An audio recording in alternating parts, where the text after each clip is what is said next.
The first time Eli Kavanaugh saw her, she was barefoot in the mud behind the Buckhorn General Store, blood on her lip and a boot print across her back.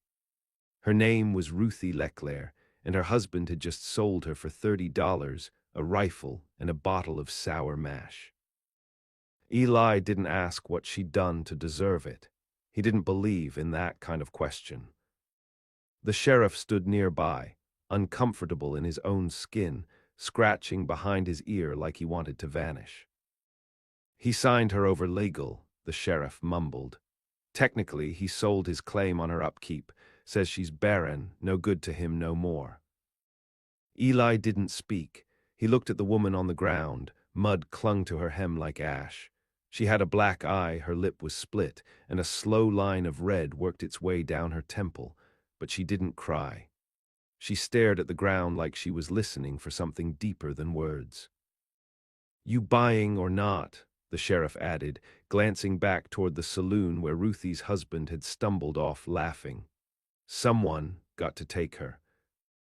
Eli reached into his coat, pulled out a wad of bills, laid them in the sheriff's palm without counting. "Get her off the ground," he said. "She comes with me." That was how it started. No wedding, no papers, no name change. Just a trade made on a cold afternoon while cattle bellowed in the distance and the snow threatened to fall. His ranch was a day's ride north, past the canyons and creek beds, up into the wide spaces where the wind never quit and the hawks flew lazy circles overhead. He didn't speak much as they rode. Neither did she.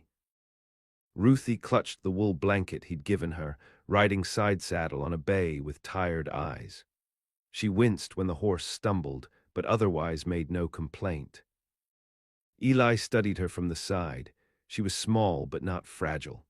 Wiry like she'd done hard work once and forgot how to stop. Her hands were scarred along the knuckles, and one wrist looked wrong, like it had been broken and left to heal crooked.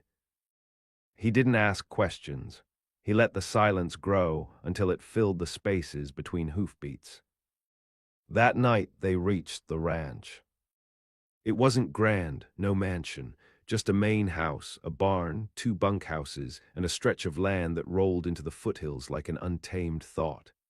Eli's cattle were lean but plenty. He had money, but not the kind that softened a man. The kind that stayed quiet in the bank and let him sleep without debt. He showed her the spare room, gave her a flannel shirt, and told her she could use the wash basin. "You ain't gotta earn nothin'," he said. "You don't owe me." She looked at him like she didn't believe it. But she said, "Thank you." Her voice was hoarse, not from crying but from disuse. The first month, she didn't leave the house. She swept the floors even when they didn't need it, cooked simple food with quiet precision, cleaned things that hadn't been touched in years. She kept to herself, but Eli noticed the changes, the way her limp faded, the way she stopped jumping when the wind slammed a shutter. He never laid a hand on her, not once. Some nights she stood at the window for hours, watching the hills as if waiting for something to come out of them, something she didn't yet understand. He let her have that space. It was a Sunday when she followed him out to the barn. He was mucking out a stall, sleeves rolled up, shirt stuck to his back with sweat. She stood in the doorway, arms folded, chin lifted like it hurt to be proud.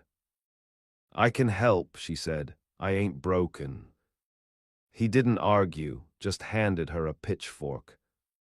They worked side by side until the sun hit the horizon and turned everything copper and rust. She didn't speak much, but she smiled once. That night she ate more than usual. Eli drank coffee and watched her. "Why'd you buy me?" she asked, sudden as gunfire. He looked down into his cup, thought about lying. Instead, he said, "Didn't sit right, what he did to you." She didn't smile at that, but her shoulders dropped a little. "You can stay," he said, "long as you want." Ruthie nodded. I'll earn it, she said. Eli didn't argue. He let her believe what she needed to. Summer bled into fall. They rode together, drove cattle, fixed fences. She learned to shoot. He taught her how to gut a deer, skin it, salt the meat. Sometimes she had nightmares. Once he found her in the barn, curled against a bale of hay, shaking like a broken wire. He didn't touch her, just sat beside her until the shaking stopped. You ain't back there, he said. Ain't no one common for you now. Her breath slowed. She nodded once. I believe you. He didn't know how much that meant, but he remembered the way her voice sounded when she said it. Like trust was a bone she dug up with her bare hands. By winter, folks in town started whispering. That rich cowboy took in a broken woman. That barren thing he keeps on his land like a dog. Eli ignored them, so did Ruthie. But she started walking straighter, wearing her hair down. One morning she met his eyes across the breakfast table and didn't look away. He felt something then. Not pity, not debt.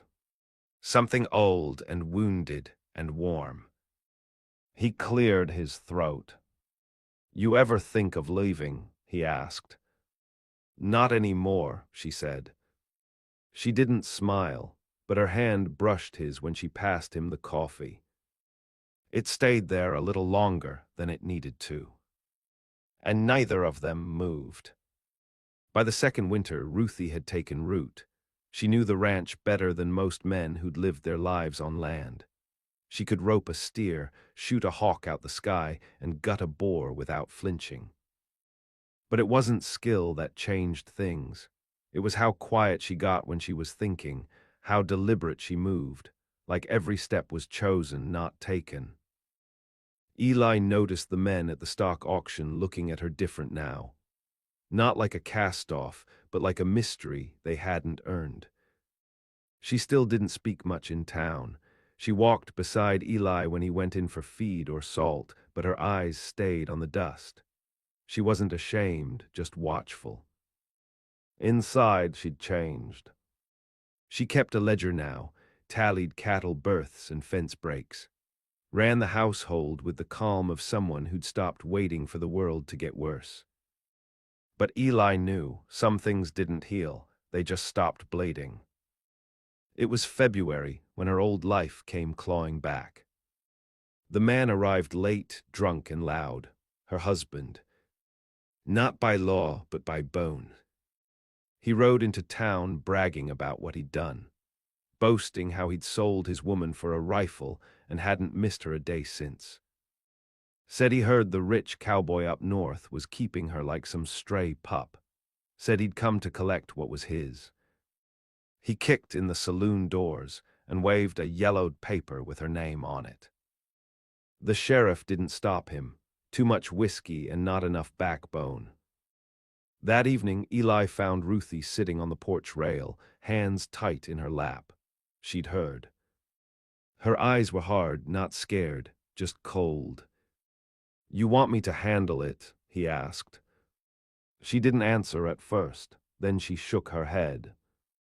No, I'll go. He frowned, alone. I said I ain't broken. He looked at her, the way her jaw set, the way her hand twitched near her belt like she was ready to draw. Then I'll ride behind you, he said, just in case. They found the man in the saloon, shouting at the barkeep and slapping women on the backside like they owed him something. Ruthie stepped inside like she owned the walls. Eli stood in the doorway. He didn't draw, just watched. The man turned, froze. Well, well, he sneered. Ain't you turned soft, living off cattle and cowboy cocks? She hit him fast, hard. He went down like a sack of bricks. The room fell silent. He rose slow, spitting blood, pulled a knife from his boot. Bitch, he snarled. You signed me away, she said, stepping forward. You lost the right to call me anything. You were mine. I was hungry. Then she drew her revolver, didn't point it, just let him see the truth in the metal. You come near me again, she said. You'll find out what being nothing really feels like. Eli didn't move. The man backed out, cursing, holding his ribs. Ruthie holstered her gun. She turned to Eli. Let's go. He nodded. The saloon stayed quiet behind them. Nobody asked questions. On the ride back, snow fell in long, quiet sheets. Eli looked over. Her shoulders were loose, her mouth soft. You all right? He asked. She thought a moment, then nodded. Yeah, I think I am. That night he left the door to her room open a little, not wide, just enough. In the early hours, she stepped through and lay beside him without a word. They didn't speak. They didn't touch. They just breathed the same air, slow and steady. He didn't fall asleep for a long time. Not because he was restless. Because for the first time in years, he felt something loosen inside. Spring came late. Ruthie planted wildflowers behind the barn, near the fence where the wind always blew hardest. Eli watched her from the kitchen window. She moved different now, not careful, certain.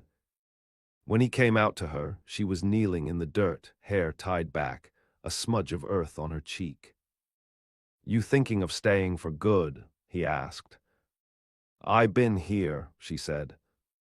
He nodded. Then you ever think about us? She turned, looked at him full. Every damn day. He stepped closer. I didn't buy you to keep you. She stood, brushed her hands. I know. I'd tear that paper myself if it meant you, stay by choice. She stared at him, then reached into her pocket. Pulled out the crumpled deed, the one her husband had signed over in town that day. Ripped it in half, then in quarters. Let the wind take the pieces. I'm here because I choose to be. He didn't smile, just took her hand. Held it like it was the most delicate thing he'd ever known. The flowers nodded in the wind behind them. And neither one let go. They didn't call it love, not in words. It came in the way she touched his shoulder before dawn, the way he left coffee warming for her on the stove, the way their silences folded around each other like blankets too worn to replace. Ruthie took over the bookkeeping, the wages, the hiring. She made sure the younger ranch hands washed behind their ears and didn't cheat the feed tally. She was good at running things, not because she was loud, but because she missed nothing. The men respected her.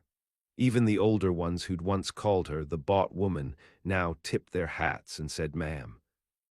No one dared cross her. Eli kept his distance where he had to. He let her become what she was becoming without asking her to explain it. She didn't belong to him, but he'd started to belong to her. The trouble started with a fire out near the northern pasture.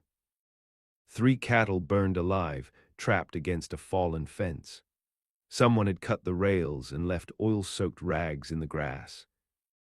Eli stood staring at the blackened field, jaw locked. It's a message, he muttered, but I don't know who's sending it. Ruthie knelt in the ashes. Her eyes scanned the ground like she could read footprints in smoke. Someone's testing us, she said, checking how soft we've gotten. We ain't soft. No, she said, but they think I made you that way. That night she cleaned and oiled all the rifles. She kept one at her side when she slept. Eli didn't argue. 2 weeks later, they found the fence at the creek line cut again. This time, no fire. Just a calf with its neck broken and a strip of skin peeled from its back like a warning. Ruthie stood over the carcass, fists clenched. "This ain't about cattle," she said. "This is about pride." Eli nodded. "Mine or yours?" She didn't answer. But that night she saddled a horse and told Eli she was riding out. "Where?" he asked. "Back to a place I left behind. Might be someone there with a grudge, someone who remembers my name." "I'll ride with you." "No," she said, "this one's mine." She rode south, alone, past the broken fields and old mining camps where a younger version of herself had once bled and clawed to stay alive. Back then, she'd been Ruthie Leclerc, a girl with bruised ribs and a crooked wrist, sold between men like cattle. Now she wore a gun and silence like armor. She found what she was looking for in a town called Winton. A man named Pike Hatcher. Not her husband, but worse in some ways. A traitor, a whisperer, a man who made a living moving human wreckage from place to place. She found him behind the livery, oiling his saddle. He didn't recognize her at first. Then he did. His hand went to his belt. She had her pistol on him before he blinked. "You sent someone," she said, "to scare me off the ranch." He licked his lips. "Not me, I just passed a message." "Who to?" "Man up north, don't like you having a place. Says a woman like you don't belong on land like that." "What man?" Pike hesitated. She shot him in the leg. He screamed. "You've got another," she said coldly. "Use it." He told her the name. Harland Nash. Big rancher, North Ridge. Claimed Eli stole grazing rights when the river shifted during a flood. Ruthie didn't wait. She rode through the night. By dawn, she was back, mud on her boots, gun still holstered but dirty from use. Eli met her on the porch. "Did you find what you needed?" he asked. "I found the reason they think I'm weak." He didn't ask for details. She reached into her coat and tossed something at his feet. A strip of cloth, branded with Harland Nash's crest. "They don't stop," she said, "not unless we make them." Eli looked down at it, then up at her. "You sure?" "I didn't come here to play house," she said. "I came to survive." He nodded once. That night they planned. The first step was to cut off Nash's water. The river ran narrow in spring, and a well-placed dam would ruin his lower fields. Ruthie mapped it out. Eli got the dynamite. They didn't speak as they worked. The blast came at midnight. By dawn, Nash's men were riding hard for answers. They found nothing. Just dry soil and tracks that led nowhere. Nash sent a rider to the Kavanaugh ranch. Eli met him at the gate. "You looking for a fight?" the rider asked. Eli tipped his hat. "No, but I'll finish one." The rider left. But war was coming. That week, Ruthie trained the ranch hands, taught them to shoot from cover, where to hit a man to make him drop without killing. She moved like someone who'd lived through sieges. The men followed her without question. Even the oldest among them started calling her ma'am with something like reverence. Eli watched from a distance. She wasn't the woman he'd found in the mud anymore. She was something stronger, something carved. And she was his.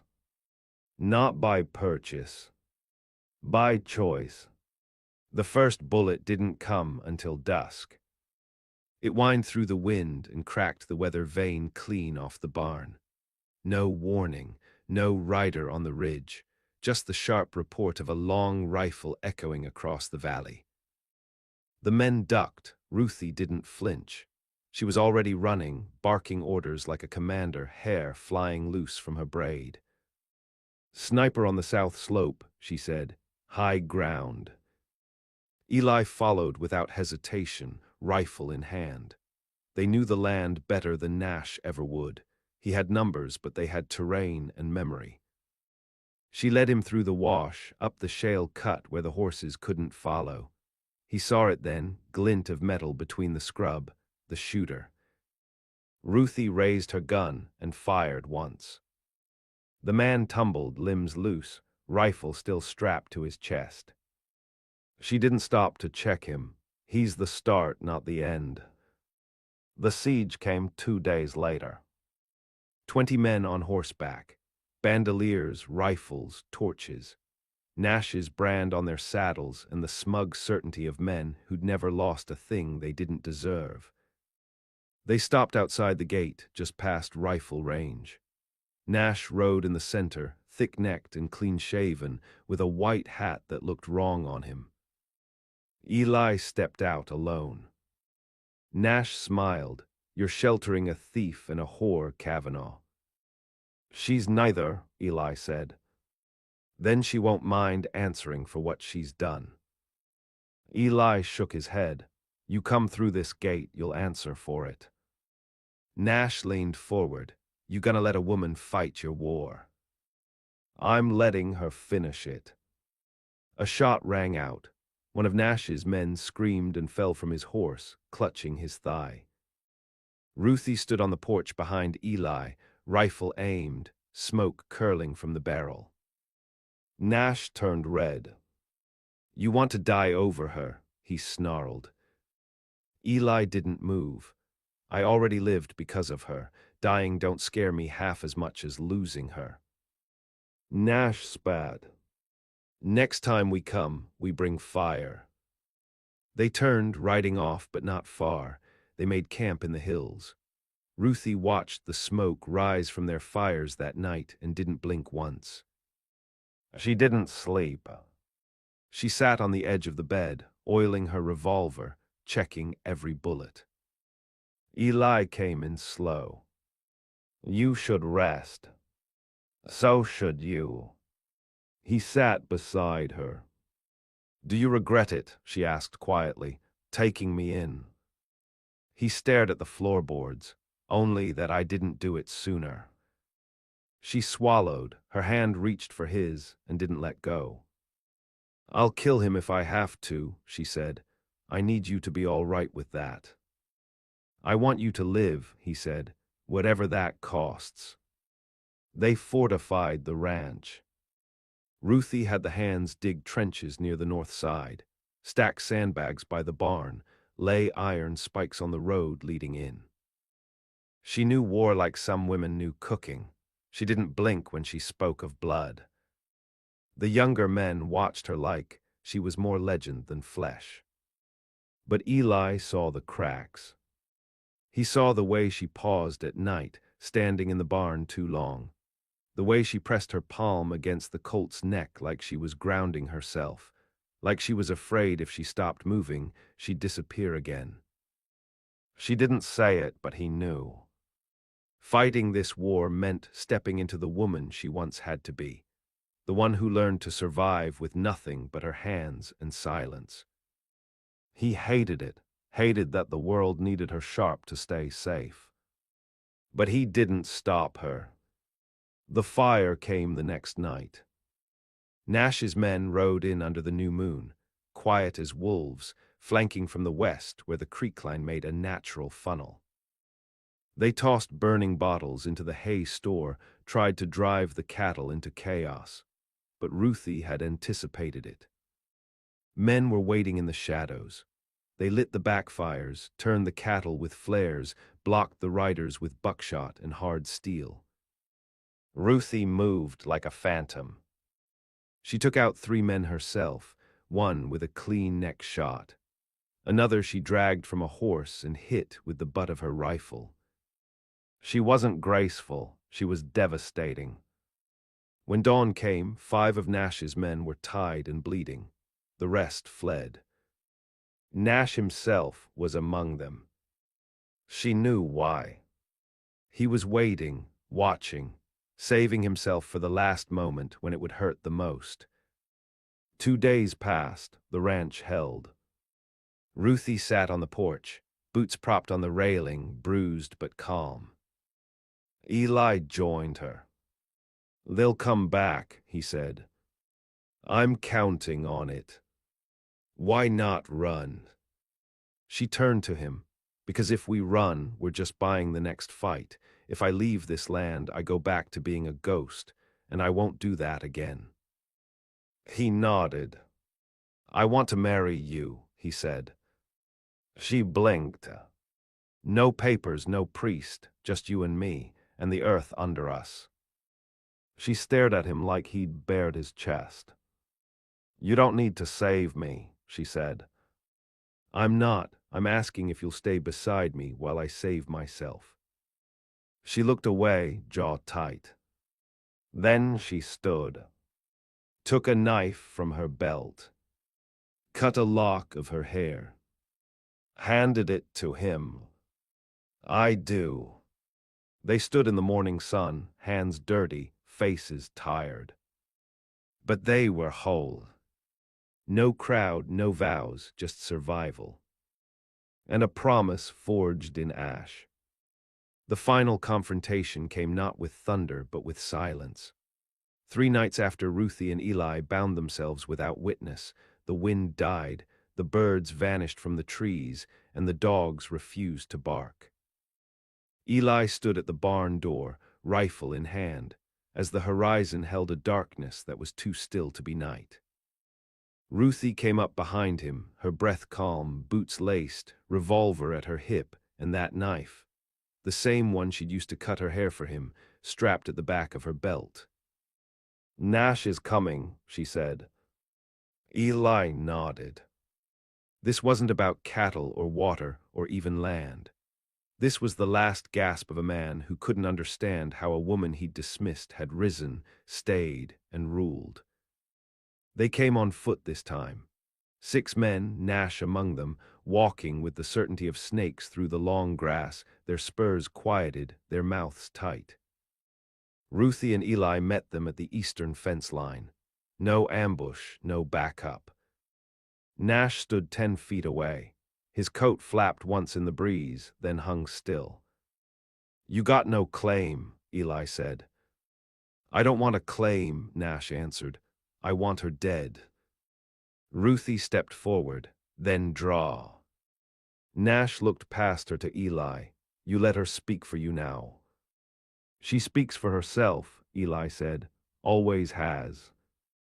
Nash's lip curled. "I should have killed you when your man first walked away from you, Ruthie. Should have cut you open and buried what you were before it grew teeth." "I remember what you are," she said. "A coward in a big coat." She drew before he could blink. The first bullet hit his thigh. The second caught his collarbone, driving him back into the dirt. His men raised their weapons, but Eli already had his rifle leveled. "You'll die for him," he asked, "or walk away breathing." None of them answered, but one by one they dropped their guns and backed away. Nash writhed, groaning in the dust, hands clawing for a pistol he no longer had. Ruthie walked to him slow. "You were right about one thing," she said, kneeling by his side. "What I used to be is dead." She slid her knife from her belt, clean, quiet. "But what I am now is worse." He tried to speak, but his breath was leaving him. She stood and turned. "Leave him," she told Eli. "Let the worms teach him the rest." They buried the weapons the next day, not out of shame, but to say the war was over. Eli burned the blood-stained rags and buried the spent shells behind the stables. Ruthie washed her hands in creek water so cold it stung the bones. The ranch healed slowly, the cattle calmed. The men stayed on longer than they were paid to. There was something sacred now in the dirt, something neither bullet nor fire had touched. Ruthie built a small garden by the kitchen door, just herbs and onion bulbs at first, but they grew. Eli found her one afternoon sitting beside it, hat pulled low, a sprig of rosemary in her mouth. He sat beside her. "I don't dream of running any more," she said. He nodded. "You dream at all." She thought about it. "Sometimes I see that first night, the mud, my hands, you." "I see it too," he said. "It used to make me wake up screaming. And now," she smiled just a little, "now I wake up and reach for your hand." He took it. There were no vows to make, no prayers to say, just dirt, breath, and time. And in time, Ruthie became legend, not the kind told in barrooms or written in dime novels, but the kind whispered by women passing through with nothing but the clothes on their backs and fury in their hearts. She was the one who made it. Not because she was saved, because she saved herself and taught others how. The girl who was bought became the woman no one could afford to lose. And Eli, who thought his heart was buried with the war, with his brothers, with his silence, found it again in her. Not by kindness, but by fire. They never left the ranch. Because they didn't need to. Everything they'd lost was gone. Everything they were building had already begun. And the land, bruised and burned, opened to them like a wound learning how to scar.